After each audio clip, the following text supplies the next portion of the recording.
Dr. Michael Aziz is an internist and an anti-aging regenerative physician specialist. He is board certified in internal medicine and serves as an attending physician at Lenox Hill Hospital in New York City. Dr. Aziz is also a best-selling author and has been featured in major media outlets including the Los Angeles Times, CNN, WebMD, and the Washington Post. He's a regular commentator on NPR, Fox, ABC, NBC, and Telemundo. His newest book is The Ageless Revolution: 10 Hallmarks of Aging that hold the secret to defeating disease, reversing age, looking younger, and living longer.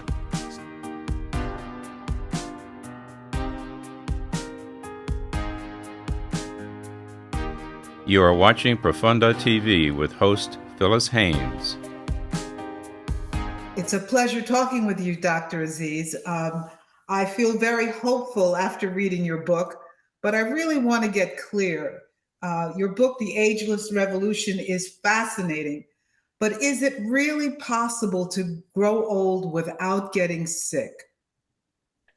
Well, thank you so much for having me, Phyllis. And yes, absolutely, we can get younger at any age if we try, if we make some effort, because the body has the ability to reset and to reboot and to repair itself. And if we treat aging as a disease, yes, we can reverse our age by a number of years and live healthier lives. Well, there's been a field called gerontology, which has been around for years. What's the difference between gerontology and what it is that you are doing?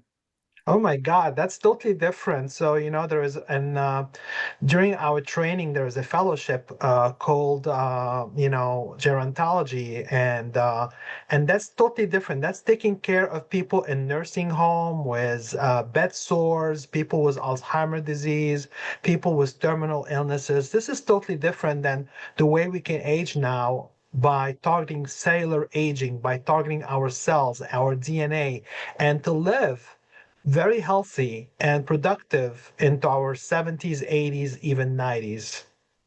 Well, now, I thought you're just stuck with the cells that you've got. Are you saying that we can repair our cells seriously? Aren't we just stuck with our DNA? No, 70% of what we do in our life can affect how we age, and the other 30% is genetics. But we can really affect our longevity, our health span by the things we do, the simple things from diet to sleep to stress management to nutrients, supplements, and now medications. And the book, The Ageless Revolution, the book that I wrote, targets the reasons why our cells deteriorate. And there was a major breakthrough in anti-aging in 2013 when scientists discovered why we age. They're called the Hallmarks of Aging. There were 9 hallmarks, and 3 more additional hallmarks were added in 2022. And The Ageless Revolution is the first book on the market that targets all these hallmarks. And basically, we're fixing the problem. Why the cells deteriorate? Why do we age? Why do we get old? Why do we get sick? And why we eventually die? So if we can target the cells itself, the DNA, we can slow down the programmable cell death that is embedded in our genes. This sounds revolutionary, and I just want to make sure that I get to the point. You are suggesting that aging is a disease as we know it, that it doesn't have to happen the way we think it does. Am I reading you correctly? Yes, it's a new concept in medicine to treat aging as a disease because really, as we get older in our 40s, we start to have high blood pressure, we start to have high cholesterol, we start to gain weight, our metabolism slows down. And my patients come to see me and they say, well, doctor, I exercise, I eat right. Why do all of a sudden I have high blood pressure? I never had that problem before. And it's because our cells are deteriorating. And that's part of getting older. And we can get older, but we don't have to get sick in the same time. And that's why this book targets why we age, why we get old, why we get sick by making our cells healthier for a much longer time. So what would be an example that you think would get us on the right path? Your book is so easy to read, but I want to share it with the audience. So what's a good step in the beginning of your life to make sure that you're on the right path? I think the biggest problem in the American lifestyle is our diet. Our diet is very poor, we're eating a lot of processed food. We're eating a lot of junk. We're eating a lot of chemicals.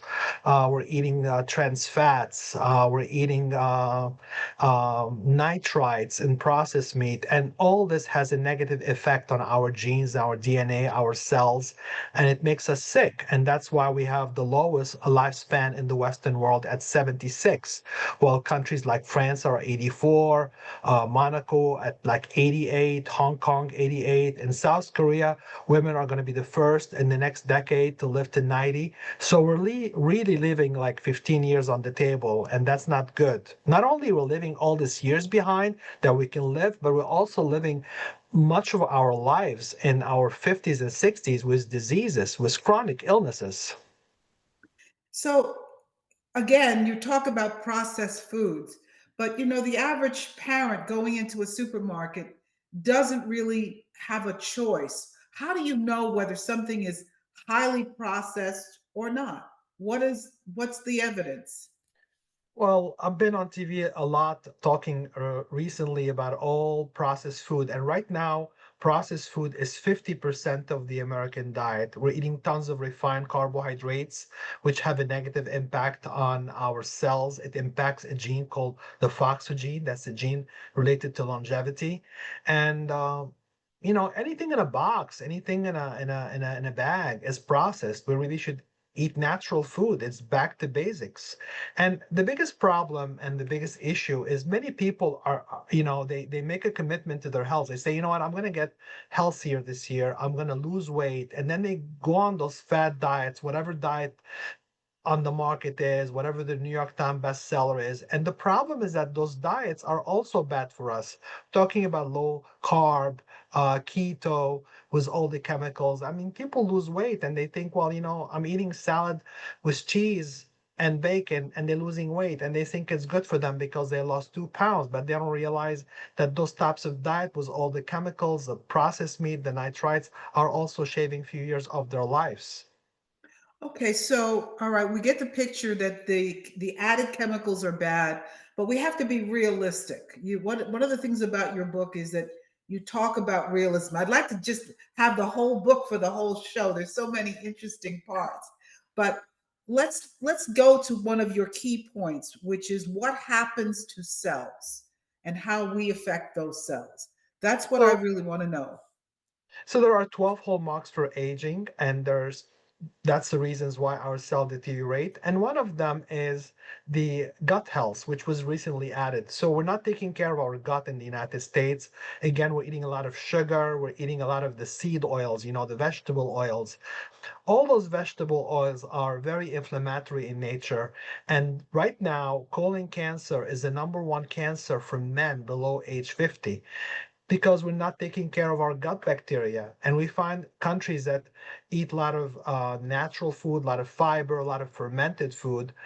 They took care of their gut bacteria, are living much longer. We take a look at, in South Korea, they eat kimchi. In Sardinia and Greece, they eat yogurt. So by adding little tricks, having a little bit of fermented food, having yogurt, having kombucha if you're allergic to dairy, having kimchi, whatever it is, and avoiding the sugar, the white bread, the white rice, the seed oils that they're talking a lot about them right now in the media, we can affect gut health and in turn affect our longevity.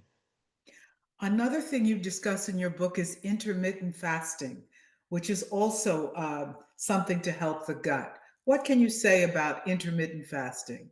So another hallmark of aging is the accumulation of senescent cells or old cells. So we have young cells in our bodies and we have old cells.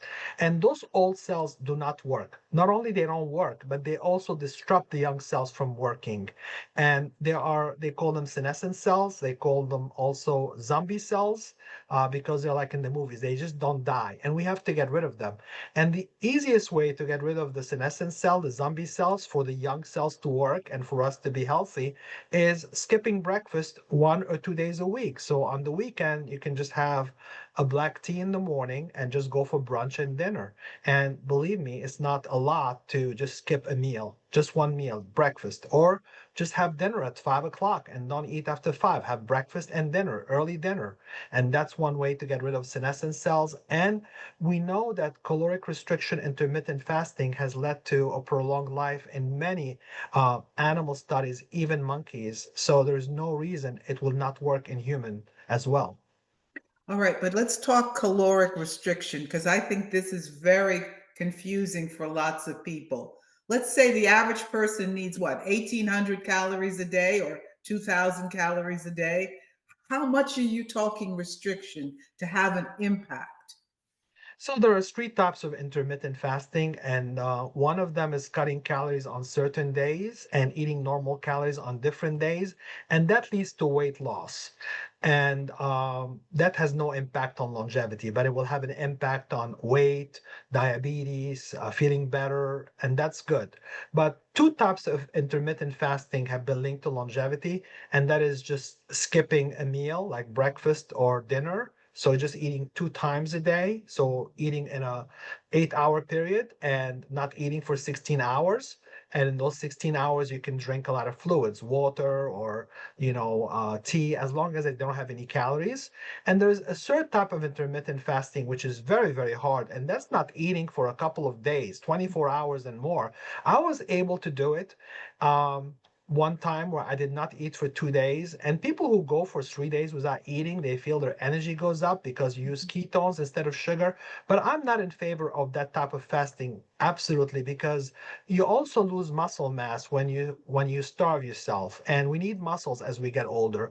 And I really have no desire to be hungry all my life just to live few years more. So I think the easiest way to do it, intermittent fasting, is just doing on the weekend, just brunch and dinner, or just on a weekday, just skipping breakfast. It's easy and it's simple, it's doable, and it's fine. And that you're going to impact your cellular aging. You're going to get rid of the senescent cells. You're going to get rid of the older part of the cells that don't work. So that's two hallmarks of aging that you can target just by doing that.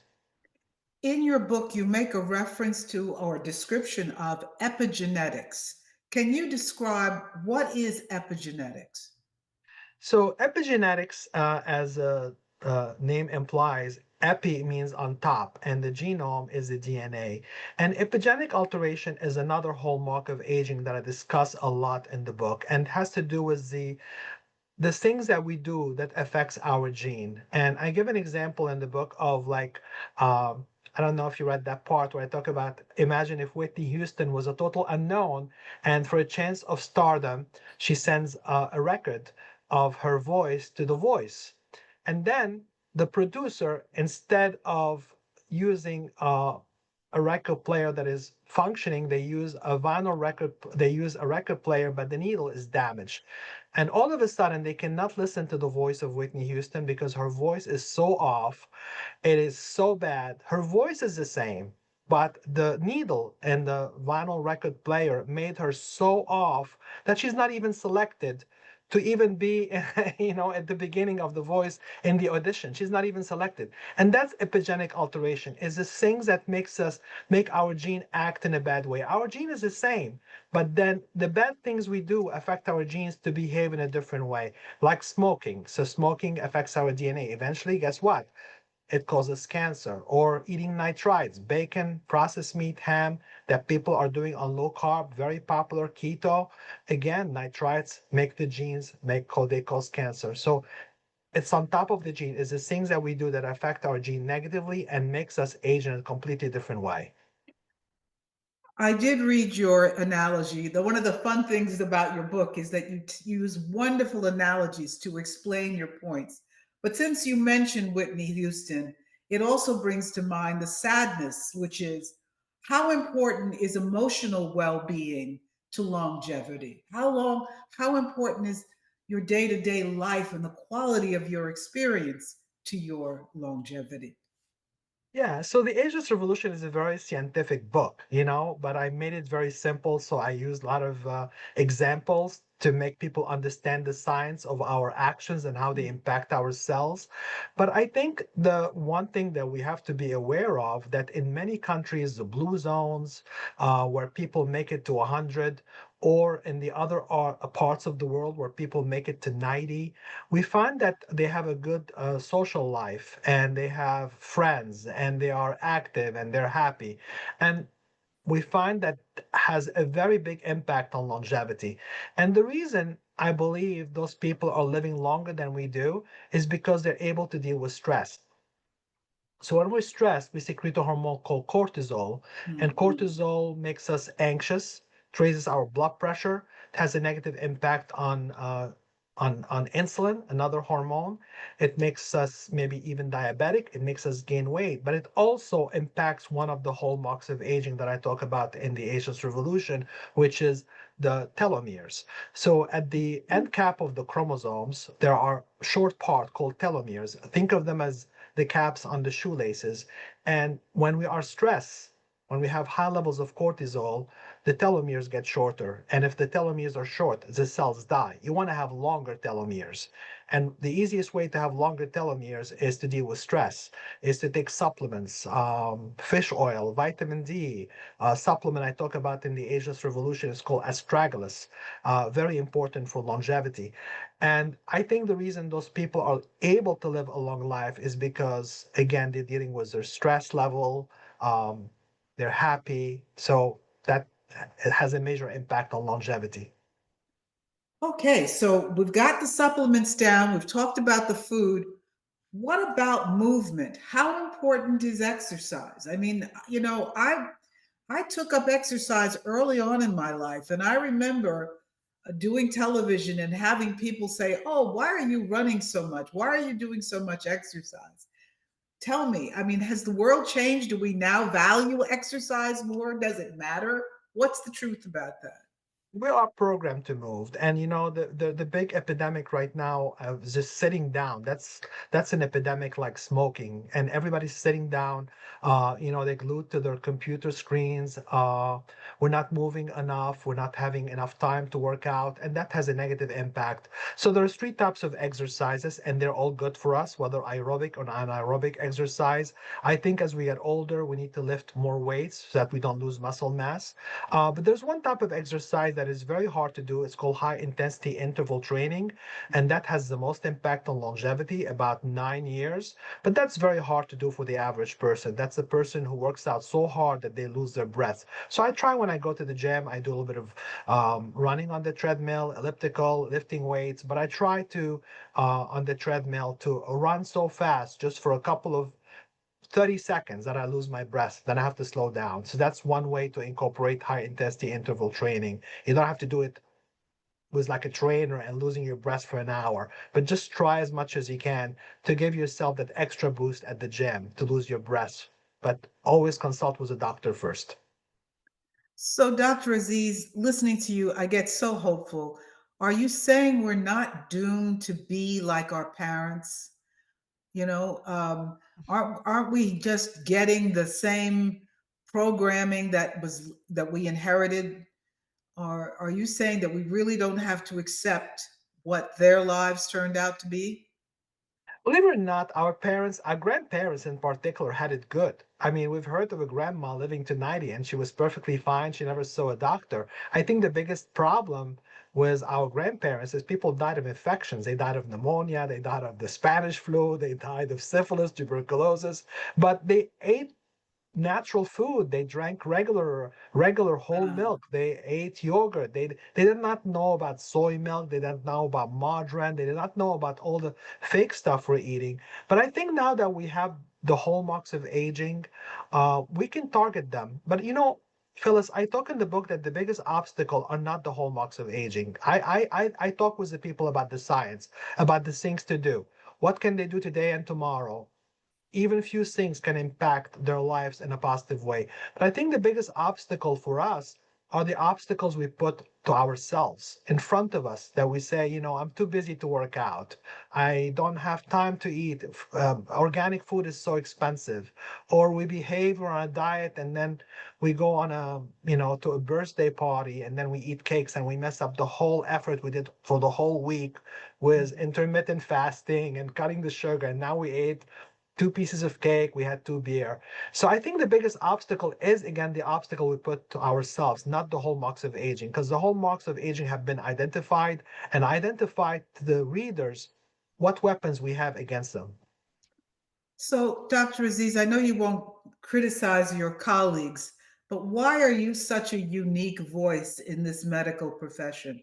What's the reason? Why do we still have doctors saying things like supplements are a waste of time or don't bother dieting because you're supposed to grow old gracefully? I mean, why are your colleagues so reluctant? What's going on? Well, I was a traditional doctor at one time, but I read a lot. I read a lot of research, and I'm able to open my eyes to all the possibilities we have in front of us. And when I followed the same path of low fat. I did not realize the low fat guidelines were invented by politicians, and then the food companies took advantage of us by feeding us cereals with high fructose corn syrup and vegetable oils and seed oils and mazola and Crisco. They changed the Mediterranean diet, and I ate the wrong stuff for decades. Um, and that has a very negative impact. Now, all of a sudden, they're talking about the danger of seed oils. I mean, we have the American Heart Association was recommending that, the American Cancer Society, and they're still recommending those types of oil, even though in the news they're talking about how bad those oils are. And then you have a new trend in the country where people went low carb with the late Dr. Atkins, who was a pioneer, but then the problem is all the chemicals in his diet, the processed meat again. We talked about colon cancer and the copycats of Dr. Atkins who made the diet, less carby, but then again, it's all the chemicals. I'm just saying, eat natural food. Don't eat the chemicals. Don't eat the nitrites. Don't eat the dyes. Don't eat the sugar. It's back to basic, a balanced diet. But then I want to go further by eating superfood, the superfood that making those people live to 90 and 100. I talk about sweet purple potatoes that they eat in Okinawa. So now I try to incorporate that in my diet. It's all the little things we add up. They can add up years to our lives. And that's why I differentiate myself that I'm against all chemicals. I'm against low fat. I'm against low carb. I'm against keto. I'm against all those diets, even the popular diets in the supermarket, the frozen entrees that have been in the shelves and the refrigerators for a year and two with all the chemicals that I don't know what they are. And all that stuff is bad for our genes. That's epigenetic alteration. It affects our longevity. It affects All right. our health. But you're not saying all frozen foods. You're just saying frozen food, those packaged dinners you're talking about. I mean, you can get a package of frozen vegetables. Doctors have said those vegetables are as good, sometimes better than the old vegetables you might buy on the shelf. As long as they have no chemicals, yes. Okay, all right. Well, I want to make sure that I've asked you everything that you want to tell us. Is there something that you've left out or that you want to add that I've not inquired about? We talked about a lot of stuff, so thank you so much for having me. But I'm really trying to make a difference in this country for us to live a long life. So I'm also donating the proceeds of the Ageless Revolution for charity. So thank you very much for giving me a platform to share my views and to talk to your audience about Uh, how you're to age most in a different way. you're most welcome, but I still had one more question. So, in your book, you said that you're not perfect. So, how do you handle your day-to-day life now that you know all this stuff? What's it like for you personally? I try to do the best I can. So, I try to limit processed food. So, do I eat white rice? Yeah, sometimes I do, but I try to limit the amounts. But I will not eat other chemicals. So, I will Mm, not go to a fast food and have French fries mm, because I don't want to have the trans fats. I want to have things that the body is able to digest and metabolize. So, the body is fine handling a little bit of sugar. A cookie once in a while or a little bit of white rice is fine. I exercise, I take my supplements. Sometimes I run out, so I don't take all of them. But I try the best I can to implement as much as I can from this book because I know it can make a difference in my life. Well, this book is easy reading, The Ageless Revolution. Thank you so much, Dr. Michael Aziz. Thank you, Phyllis, for having me. Any medical advice expressed in today's program are solely the views of Dr. Michael Aziz. The program content is not intended to be a substitute for professional medical advice, diagnosis, or treatment. Always seek the advice of your physician or other qualified health provider with any questions you may have regarding a medical condition. Thank you for watching.